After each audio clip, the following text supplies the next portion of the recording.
শুভ সকাল আমার প্রিয় বন্ধুরা, কেমন আছো সবাই? আশা করছি সকলে অনেক বেশি ভালো আছো। আমরাও না বেশ ভালো আছি। ভারতের ছোট্ট একটি গ্রাম থেকে আমি রূপা, ব্লগার রূপা চ্যানেলে সকলকে স্বাগত জানিয়ে আজকের ব্লগটি শুরু করছি। হোক যতই কাজ, হোক যতই ব্যস্ততা, তার মাঝেও নিজেকে শান্ত রেখে সকল কাজকর্ম টাইমে করি। আর তার জন্য প্রয়োজন হয় একটা নির্দিষ্ট মনোবল, যেটাকে কাজে লাগিয়ে যে এই টাইম, এই নির্দিষ্ট সময়ের মধ্যে কাজগুলোকে শেষ করব। আর দেখবে যত তাড়াতাড়ি কাজগুলো করা হবে, যত তাড়াতাড়ি শেষ হবে, আর একটা কাজের প্রতি আগ্রহ জন্মায়। তো প্রত্যেক দিন এক এক রকম কাজ থাকে, হয়তো একই রকম কাজ থাকে, ধরনগুলো আলাদা। সব কিছুর মাঝে নিজেকে বন্টন করে মানিয়ে নিয়ে ওইভাবে কাজগুলোকে সুন্দর করে গুছিয়ে করি। তো ঘুম থেকে উঠে অনেকেরই হয়তো এনার্জি একটু লস থাকে, ভালো লাগে না, তারপরে কিছুক্ষণ পর থেকেই ভালো লাগে। তো সেই কারণে ঘুম থেকে উঠেই কিছু কিছু সুঅভ্যাস আমার কাজকে অনেকটাই সুন্দর এবং তাড়াতাড়ি করে দেয়।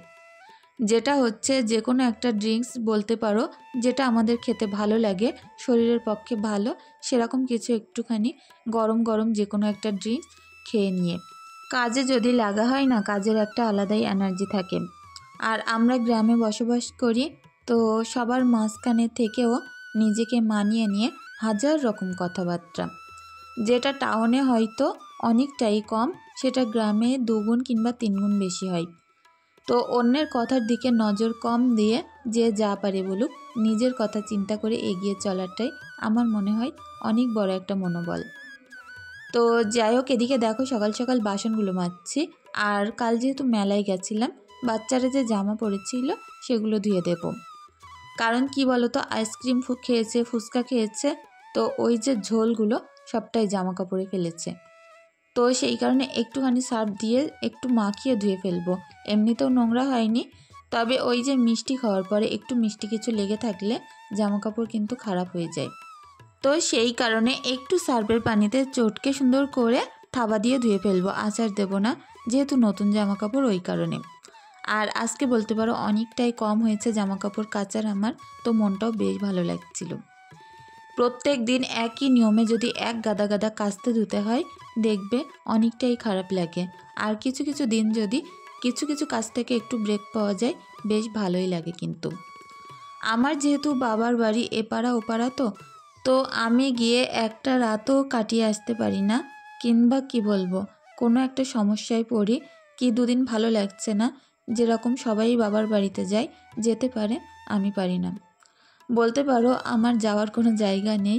তো সেই কারণে সংসারের হাজার কাজের মাঝখানে নিজেকে এভাবে মানাতে মানাতে পুরো মানিয়ে নিয়েছি। আর এখন কষ্ট বলে কিছুই তেমন হয় না। যখন ঈশা পেটে ছিল একটু কষ্টবোধ হতো, তবুও মানিয়ে নিয়েছি।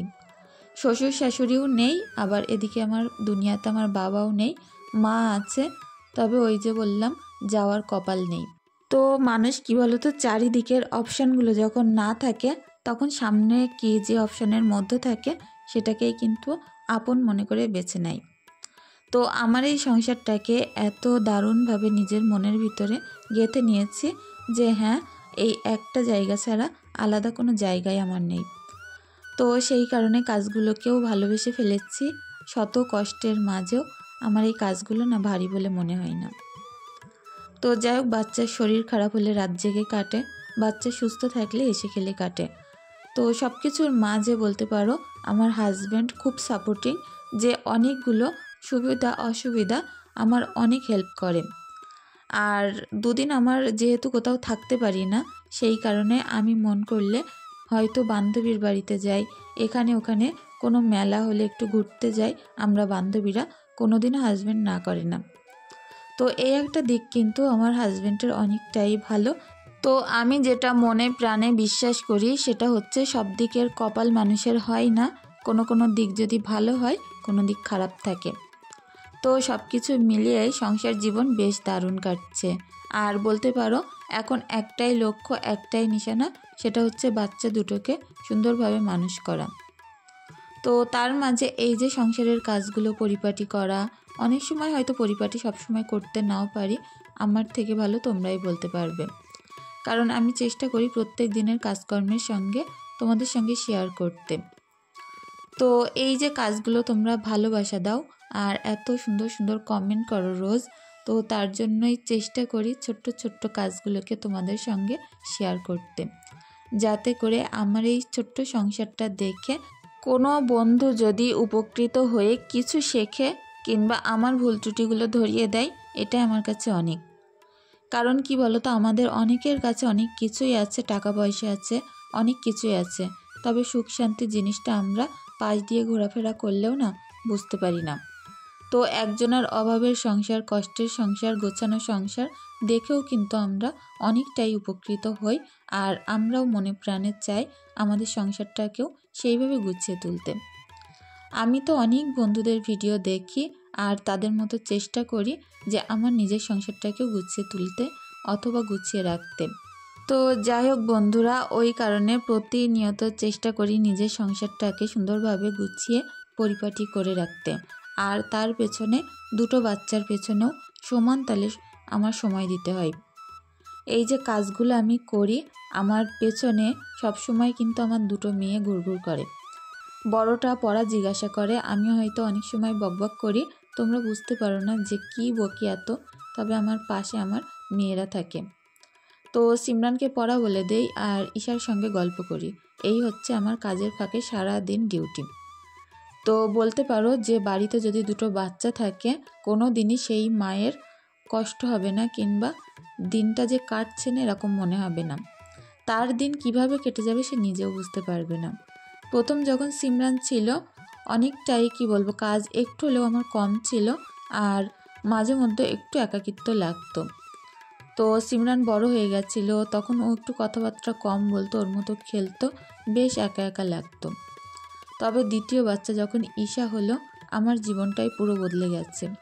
আস্তে আস্তে করে আমার সংসারে বেশ উন্নতি সচ্ছল হওয়া শুরু করেছিল, আর সেই সঙ্গে আমার যে একটা মনে খারাপ লাগা, আমার দুনিয়া থেকে আমার বাবা আমাকে ছেড়ে চলে গেছিল, সেই কষ্টটা না ঈশা হওয়ার পরে আমি আস্তে আস্তে একটু হলেও না ভুলে থাকতে পারি। তো আমি সবসময় মনে প্রাণে বিশ্বাস করি বাচ্চারাও কিন্তু সংসারের শান্তির কারণ হয়ে থাকে। তো যাই হোক, ঘরের কাজ শেষ করে মাছেদেরকে খেতে দিয়ে দোকানে এসেছিলাম, আর এই যে আমার পুরনো রান্নাঘর। এখানে আমি দোকানে যখন অনেক চাপ হতো, ভিড় হতো, তাড়াহুড়ো করে এখানে রান্না বসিয়ে দিতাম। তো বেশ অনেক দিন এই গ্যাসটার উপরে কোনো কাজই করা হয় না, রান্না করা হয় না। তো দোকানের এই পেছনের একটা জায়গা, একটুখানি জায়গা মাত্র, আশেপাশে অল্প একটু স্পেস আছে যেখানে আমি বয়েম কোটোকাটা রাখতাম, আর বেশিরভাগই দেওয়ালে একটা র্যাক টাঙিয়ে সেটাতে রাখতাম। তো আজকে দেখে এটা অনেকটাই খারাপ লাগছে যে জিনিসটা এক সময় এত প্রয়োজনীয়, এত ব্যবহৃত হতো, আর আজকে সেই জিনিসটা পড়ে থেকে তার কি হাল হয়েছে দেখো। তো দোকানে তো ঠিকমতো সেরকম আমি এখন আর থাকি না, যার কারণে এই যে অবস্থা। আর হাজব্যান্ড থাকে, ও তো ছেলে মানুষ, ও তো এগুলো পরিষ্কারই করবে না। তো যাই হোক, আজকে দোকানে এসেছি আর ভাবলাম এই গ্যাসটা একটু আমার এই আগের পুরনো রান্নাঘরটা একটু পরিপাটি করে নিই। এখানে মাঝে মধ্যে দোকানে থাকতে থাকতে একটু ম্যাগি করা, একটু ডিম সিদ্ধ, এসব কিন্তু বাচ্চাদের জন্য আমি করতেই পারি। তো সেই কারণে বলতে পারো এখানে একটা এরকম গ্যাস এনে রাখা আছে। তো যাই হোক, আমার এই পুরনো আগের ছোট্ট রান্নাঘরটাকে সুন্দর করে একটু গুছিয়ে নিচ্ছি।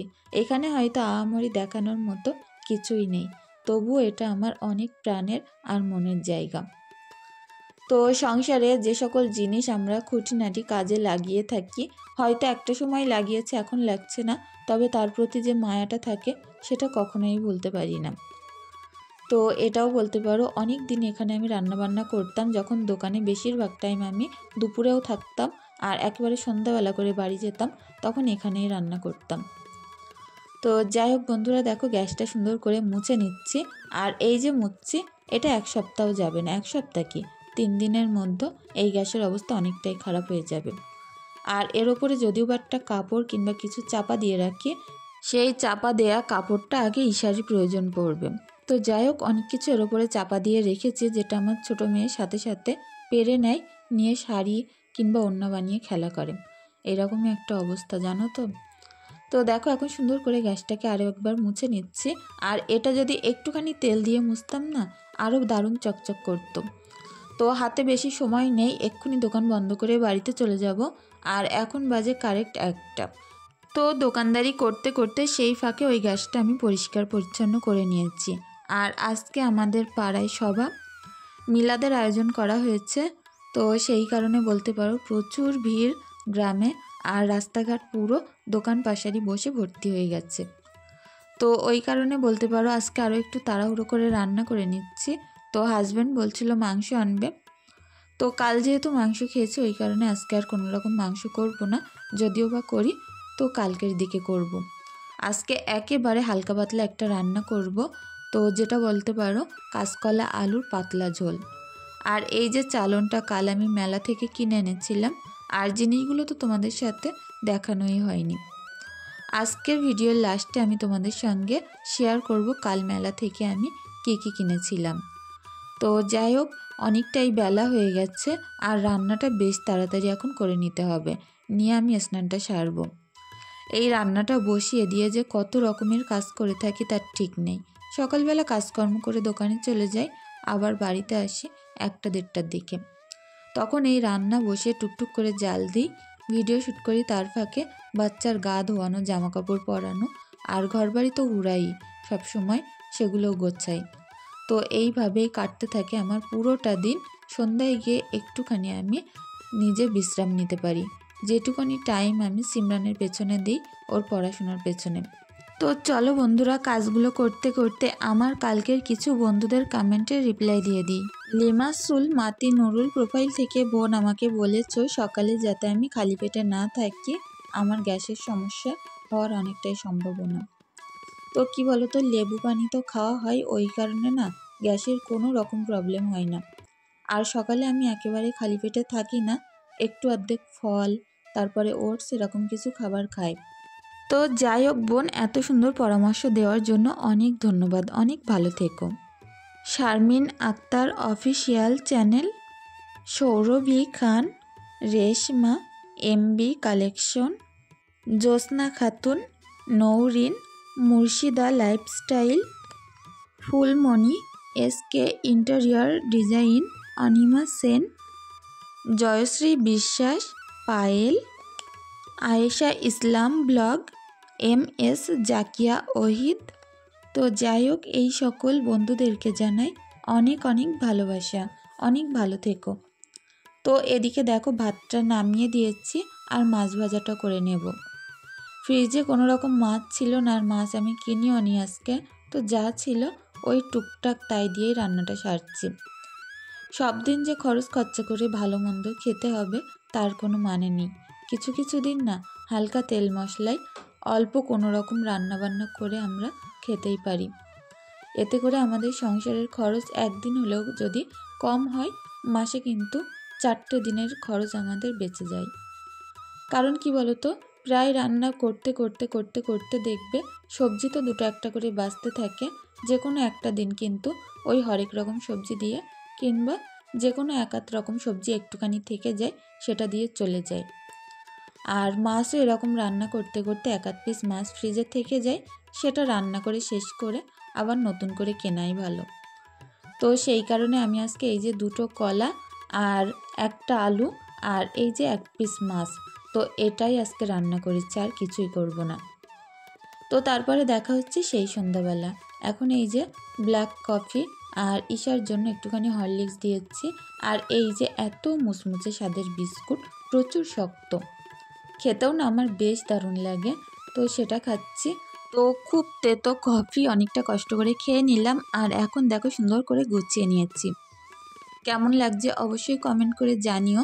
আমাদের পাড়ার সভা আছে, তো সুন্দর করে গুছিয়ে গাছিয়ে এখন একটুখানি মেয়েদের নিয়ে বেরোবো। তো হাজব্যান্ড গুছিয়ে বাইরে দাঁড়িয়ে আছে, নিয়ে যাবে বলছে, আর এর ওপর একটা ওড়না পরে নেব, নিয়েই বেরোবো। তো যাই হোক, এই যে শাড়িটার কালারটা আমার অনেক ভালো লাগে, একদমই হালকা অরেঞ্জ কালার আর একটু বিস্কুট কালার। তো অনেক পুরনো শাড়ি, 3-4 বছর তো মিনিমামের বয়স হয়ে গেছে, সেইভাবে পরি না, তো এখনও পর্যন্ত নতুন। আর এই কানেরটা কাল নিয়েছিলাম মেলা থেকে। তো আমাদের এখানে সবার মেলায় ঘুরতে এসে দেখো ঈশা সিমরান জাম্পিংয়ে উঠেছে। আর এখন বাড়ি গিয়ে কালকের জিনিসগুলো তোমাদের সাথে শেয়ার করব। চলো বন্ধুরা, জ্যোৎস্না বোন আমাকে অনেক দিন ধরে বলছো যে তার নামটা যেন আমি মুখে নিই, তো ভাবলাম আজকে চলো সময় আছে তো বোনের কমেন্টটাকে তোমাদের সঙ্গে শেয়ার করি। বোন আমাকে অনেক দিন ধরে কমেন্ট করে আর বলো তোমার নামটা যেন আমি মুখে নিই। তো অবশ্যই আজকের ভিডিওটি তুমি যদি দেখে থাকো নিশ্চয়ই তোমার ভালো লাগবে। আর চলো আজকে কি কেনাকাটা করলাম তোমাদের সাথে শেয়ার করি। মেলা থেকে এসেছি। এই যে চাবির রিংটা, এটা আমার বান্ধবী আমাদেরকে গিফট করেছে। ও নিজে একটা কিনেছে, আমাদের দুই বান্ধবীকে দুটো কিনে দিয়েছে। আর এই যে লাইটটা, কালারটা দেখো কতটা দারুণ। তো যাই হোক, এটার দাম নিয়েছিল মাত্র 70 টাকা। আর প্রত্যেকটা জিনিসের দাম আমি বলে দিচ্ছি। এই যে ট্রেটা, এটা সব জায়গায় 80 টাকা করে, আর এই মেলায় দেখলাম 40 টাকা নিয়েছে। আর এই যে চিরুনিটা, এটা নিয়েছে 20 টাকা, অনেকটাই সুন্দর।